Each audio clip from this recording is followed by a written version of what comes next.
Hi, I'm Granny, and we're going down the rabbit hole of Nikola Tesla Later Years Part 2. Think about these tidbits I've come across in my research. Did you know the first record of an electric car was in 1839 using salt in the battery?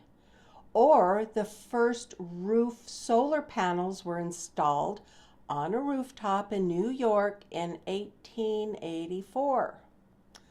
Or in 1888, I found reference of wind turbines powering a home for over 20 years. Have you ever heard of any of these? Could it be that free energy suppression has been around for a long, long time and it continues? Nikola was troubled by Hitler and his greed for power. In July of 1934, an article in the New York Times quoted Nikola stating he developed what he called a teleforce particle beam, or what he preferred to call it as a peace ray, claiming he could direct a stream of plasma plus solid particles for long distances through the air, like a lightning bolt. The article, though, renamed it a death beam.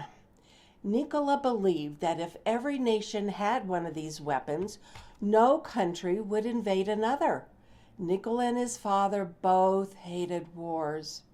In 1937, Nikola stated, quote, Progress will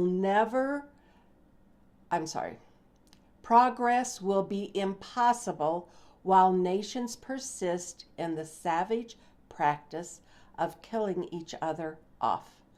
I inherited from my father an erudite who labored hard for peace and hatred for war, end quote. It is known that Nikola displayed patterns of obsessive compulsive disorder, OCD. He was fascinated by the numbers 3, 6, and 9, and believed they were the key to understanding the universe. He believed man didn't create mathematics, but it was the universal language and law, no matter where you were in the universe. Some of his beliefs included he had to walk around a building or drive around a building 3 times before entering, cleaning his eating utensils with 18 napkins at every meal, and only stayed in hotel rooms that the number of the room was divisible by 3.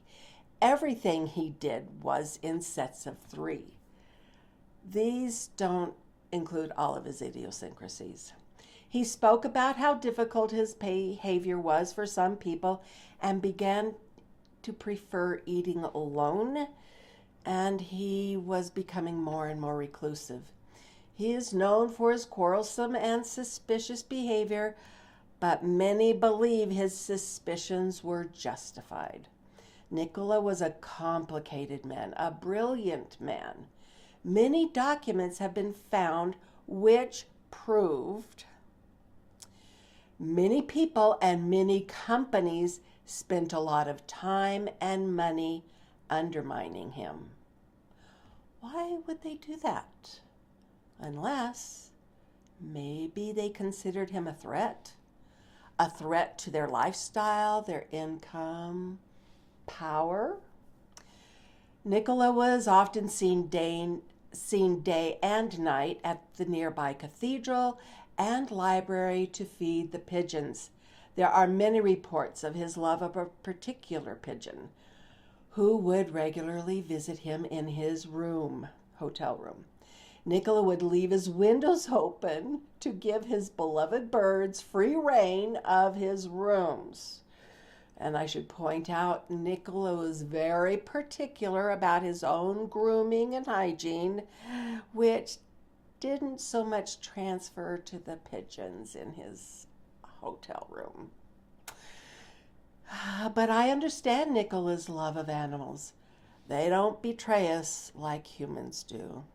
and I suspect he felt safe in their presence. During the fall of 1937, at the age of 81, he was taking his usual midnight ramble around New York City. While crossing a street a couple blocks from his hotel room, Nikola was struck by a taxicab and thrown to the ground. His back was severely wrenched and 3 of his ribs were broken. Many believe this wasn't an accident. The full extent of his injuries were never known because Nikola refused to see a doctor, a lifelong custom of his, and it's believed he never really fully recovered. He shared with several people that he believed he was being followed and felt he had to protect his papers with his life. There appears to be some evidence that the OSS, now known as the CIA, and the FBI had been monitoring Nikola and had rooms down the hall from his hotel room, which is really interesting. Nikola always struggled financially. He was known to run up large bills. He was quoted as saying, quote, "Money does not mean to me what it does to others. All my money has been invested in inventions to make man's life easier," end quote. There are documents showing that the Westinghouse Company paid Nikola's bills at the New Yorker and a monthly stipend from 1933 until his death. Nikola died in room 3327, divisible by 3, of the Hotel New Yorker on the 7th of January, 1943, at 86 years of age. His body was reportedly found by Allison Monahan when she entered Nikola's room, ignoring the Do Not Disturb sign. The sign had been noticed 2 days earlier, which feeds the controversy over his death. Anecdotally, Nikola never used a Do Not Disturb sign. A will for Nikola was never found, according to his nephew.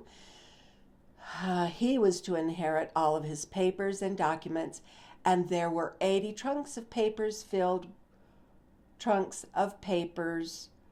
with his life's work. I'm going to go back. Rewind. A will for Nikola was never found. According to his nephew, Sava Kusanovich, he was to inherit all of his papers and documents, and there were 80 trunks of papers filled with his life's work. There is also anecdotal evidence that Nikola didn't trust Sava, who was a Yugoslavian politician with suspected ties to communists. Assistant Medical Examiner H.W. Wembley examined Nikola's body and ruled that the cause of death had been coronary thrombosis, a type of heart attack. There is no record of an autopsy performed on Nikola, and his body was cremated, which he wouldn't have allowed. Join me again when I continue down the rabbit hole of Nikola's death and beyond. Thanks for spending this time with me. Please join me again when Granny goes down the rabbit hole. Thank you.